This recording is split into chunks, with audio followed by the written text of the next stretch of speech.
Now, on example 4, we're going to look at finding symmetry, zeros, and maximum.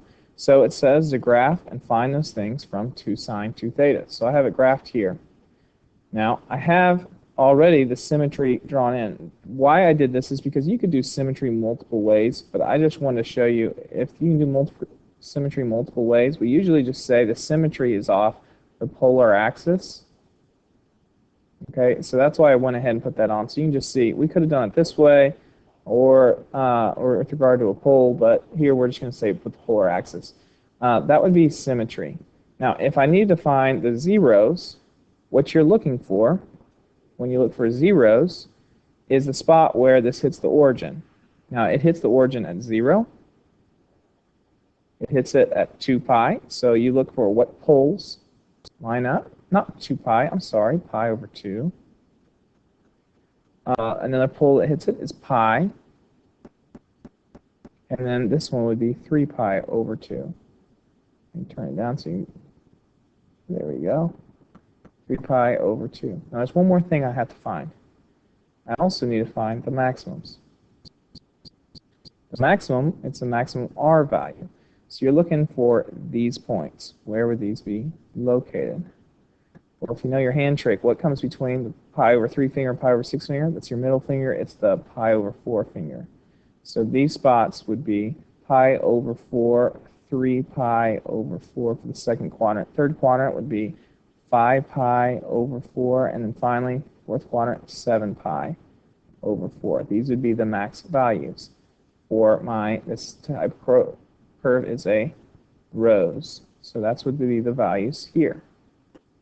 Now, let me give you one for you to try.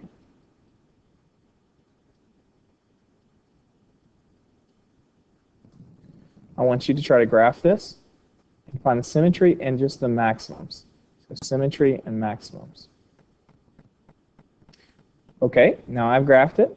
Let's see what I came up with here. Let me come over to my graph. And here's my picture.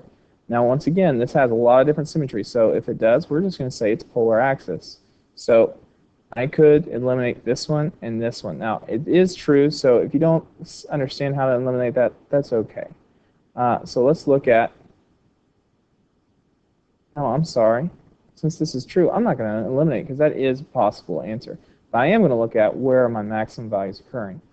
The way to do that is you do a graph trace. Now I traced mine, and I found this maximum is occurring at 0.4 radians. So I'm going to come back here. I know it occurs at 0.4 radians. So which of these values could equal 0.4 radians? Well, I need to take out pi. So 0.4 radians is going to be pi divided by one of these values. I'm going to start with this one. Let me come down here. I know they're not pi over 4s. And the reason I can know, because pi over 4 is located in the middle.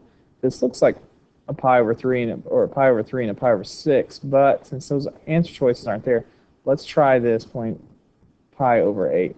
I need to know if pi divided by 8 is the same thing as 0.4. So let's go over here, and I want to take, what is that?